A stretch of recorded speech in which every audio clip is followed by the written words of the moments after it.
శ్రీ బిపిన్ చంద్ర గారి ఆధునిక భారతదేశ చరిత్ర 31వ భాగం 5/8/26.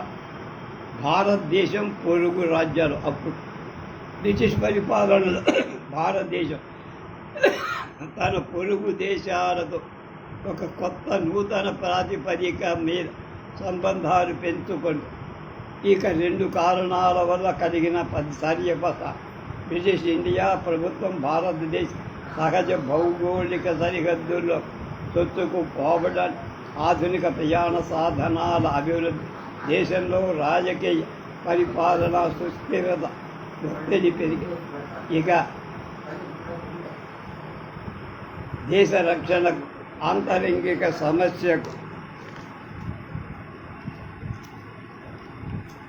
సమగ్రతకు తప్పనిసరి. కానీ దురదృష్టవశాత్తు భారత ప్రభుత్వం కొన్ని సందర్భాలు తన సహజ సాంప్రదాయిక సరిహద్దును ఇంకా ముందుకు అది అనివార్యంగా సరిహద్దు సంఘర్షణ.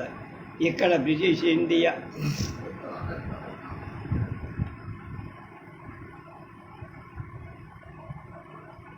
1870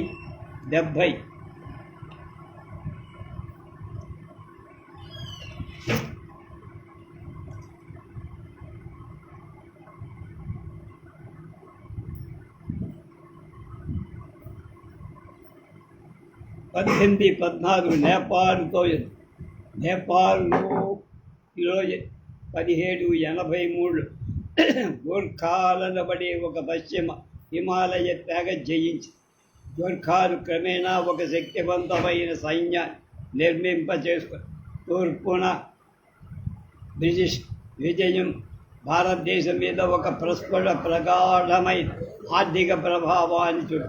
బ్రిటిష్ వాడు భారతదేశాన్ని ఆక్రమించుకొని 1947 వరకు పరిపాలించినంత కాలం మంచుకో చెడుకో భారత ఆర్థిక వ్యవస్థలో మారని అంశమంటూ లేదు. సాంప్రదాయిక ఆర్థిక వ్యవస్థ ఇచ్చేది. బ్రిటిష్ వాడు అనుసరించిన ఆర్థిక విధానం భారత ఆర్థిక వ్యవస్థగా త్వరితగతిని పరివర్తనం చెందడం దారితీసి బ్రిటిష్ ఆర్థిక వ్యవస్థ తాలూకు అవసరాలు ఈ వలస ఆర్థిక వ్యవస్థ స్వభావ నిర్మాణాన్ని నిర్ణయించి ఈ సందర్భంలో బ్రిటిష్ విజయం పూర్వం భారతదేశం మీద సాధించిన వివిధ విదేశ నియమ విజయాలు పూర్తిగా భిన్నం. పూర్వం దక్షిణ భారతదేశాన్ని ఆక్రమించిన వాళ్ళు స్వదేశ రాజుని కోరద్రోశారిక దేశ ఆర్థిక వ్యవస్థలో మౌలికమైన మార్పుని చేసి భారత ఆర్థిక రాజకీయ జీవనం వాళ్ళు ఒక భాగమైపోయి రైతు, కృత్తికారుడు, వ్యాపారస్తుడు మరొకటిలాగా జీవనం కొనసాగి స్వయం పరిపూర్ణమైన గ్రామీణ ఆర్థిక వ్యవస్థ తాను మౌలిక ఆర్థిక నమూనా చెక్కు చెదరకుండా కొనసాగి పాలకుడు మార్పు అంటే రైతుల మిగులును గుంజుకొని ప్రభువుల సిబ్బంది మార్పుగా మాత్రమే తోసి. కానీ బ్రిటిష్ విజేతలు పూర్తిగా భిన్నమైన వాడు భారత ఆర్థిక వ్యవస్థ సాంప్రదాయిక కట్టడాన్ని పూర్తిగా కూలగొట్టేసి పైగా వాళ్ళెన్నడూ భారతీయ జీవనం అంతర్భాగం కానే కాదు.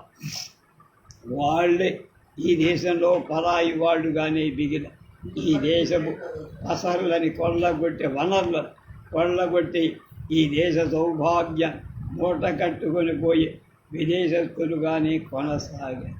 బ్రిటిష్ వాణిజ్య పారిశ్రామిక ప్రయోజనాల కోసం భారత ఆర్థిక వ్యవస్థ లోబడిపోయినందువల్ల కలిగిన ఫలితాలు అనేక. బహుముఖ వృత్తి కళాకారుల హస్త నిపుణుల వినాశం. సమస్త నాగరిక ప్రపంచం విపణి వీధుల్లో అమృత హస్తకళా నైపుణ్యం, అద్భుత కళాహస్త నైపుణ్యం మారుపేరుగా భారతదేశాన్ని మారుమోగించిన పట్టణ చేతి వృత్తి అకస్మాత్తుగా కుప్పకూలి బ్రిటిష్ నుంచి యంత్రాల మీద తయారు ఈ దేశానికి చౌకగా దిగుమతైన వస్తువుల పోటీ తట్టుకోలేకపోవటమే దీనికి బ్రిటిష్ వాడు తమ సరుకుల సంబంధించిన స్వల్పమే వెచ్చా వాణిజ్య విధానం అవలంబించారు. లోగడ చెప్పారు. వాళ్ళ దిగుమతి చేసే సరుకుల మీద సుంకాలు లేవు. మన వస్తువుల మీద మాత్రం భారీగా సుంకాలు ట్యాక్సులు విధించారు. ముఖ్యంగా బ్రిటన్ నుంచి మిల్లు వస్త్రాలు వెల్లువలా వచ్చి మార్కెట్ను ముంచేశాయి.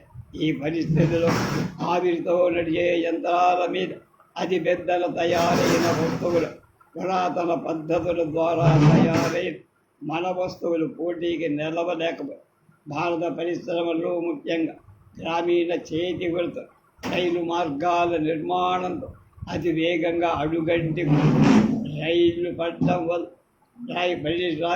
వస్తువులు మారుమూల పల్లె ప్రాంతాలు సైతం పాకిపోయి సాంప్రదాయిక స్వదేశీ పరిశ్రమల్ని కోకటి వేడ తెగలింపజేసి అమెరికన్ రచయిత డిహెచ్ బుచ్మాన్ చెప్పినట్టు బయటి ప్రపంచంలో సంబంధం లేకుండా వేరుగా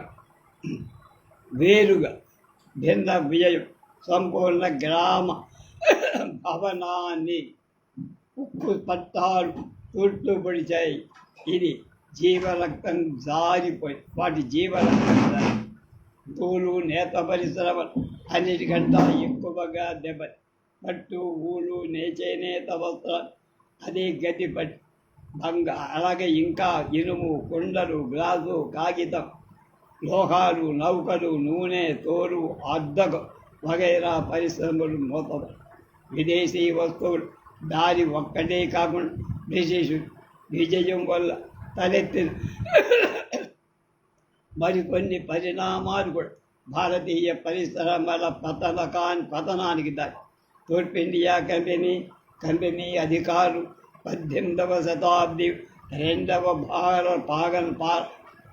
పాదంలో అంటే మొదటి 50 ఏళ్ళు బెంగాల్ వృత్తి పని వాళ్ళని నానా చెరలు పెట్టడం వాళ్ళు తమ పురాతన వృత్తిని వదిలి మార్కెట్ నెల కన్నా ఇంకా తక్కువ వెలకు వాళ్ళ చేత వస్తువులు అమ్మించి బయట అందరూ వాళ్ళు ఇచ్చే కూలి కన్నా తక్కువ కూలి వాళ్ళ చేత పని చేయించుకొని బెంగాల్ వృత్తి పని వాళ్ళు కంపెనీ జనానా బాధలు మామూలు పరిస్థితుల్లో అయితే భారతదేశపు చేతుబలు కంపెనీ ప్రోత్సాహం పుష్కలంగా ఎగుమతి అయ్యి కానీ ఈ దారుణమైన అణచివేత వ్యతిరేక ఫలితాన్ని కలిగి బ్రిటన్లో యూరప్లో దేవగుమతమయ్యి భారతీయ వస్తువుల మీద 18-19 శతాబ్దాలు విధించిన భారీ దిగుమతి సుంకాలు ఇతర నిర్బంధాలకు తోడు బ్రిటన్లో ఆధునిక పరిశ్రమల వికాసం 1820 తర్వాత భారతీయ వస్తువులు ఐరోపా మార్కెట్లో ప్రవేశించే అవకాశం పూర్తిగా మూసేసి పట్టణ ప్రాంతాల్లో తయారీ ఈ చేతి వస్తువులు విశేషంగా ప్రోత్సహించిన స్వదేశరాజు వాళ్ళ ఆస్థానాలు క్రమేణా అదృశ్యం కావడం కూడా చేతి వృత్త నిపుణులు నోటి దగ్గర కూడు లాగే. ఉదాహరణకు ఆయుధ ఉత్పత్తి పూర్తిగా స్వదేశ సంస్థానాల మీద ఆధారపడి బ్రిటిష్ వాడు తమకు కావాల్సిన సైనిక స్టోర్స్ మొత్తం బ్రిటిష్ కొనుగోలు చేసే స్వదేశీ రాజుని సర్దార్లని తోసేసి అధికారానికి వచ్చిన బ్రిటిష్ సివిల్ మిలిటరీ అధికారి తమ దేశంలో తయారైన సైనిక ఆయుధాలు పరికరాన్ని తప్ప దేశీయ సరుకు జోలికి పోల. ఈ దేశం నుంచి ముడి పదార్థాలు బ్రిటన్ ఎగుమతి చేసి అక్కడి విధానం కూడా చేతి వృత్తిని దెబ్బతి పత్తి తోలు మొదలే ముడి సరుకుల ధరలు విపరీతంగా పెంచి భారతీయ చేతి వృత్తుల పతనాన్ని కంపెనీ కంకణం కట్టుకొని మరి ముడి సరుకు ధర పెరగడం చేతి వృత్తుల పని ఉత్పత్తి వ్యయాన్ని పెంచి విదేశీ వస్తువులతో పోటీ చెయ్యగా వాటి పాటవాన్ని తగ్గించేసింది. దీనికి కారణం ఏమిటో రేపు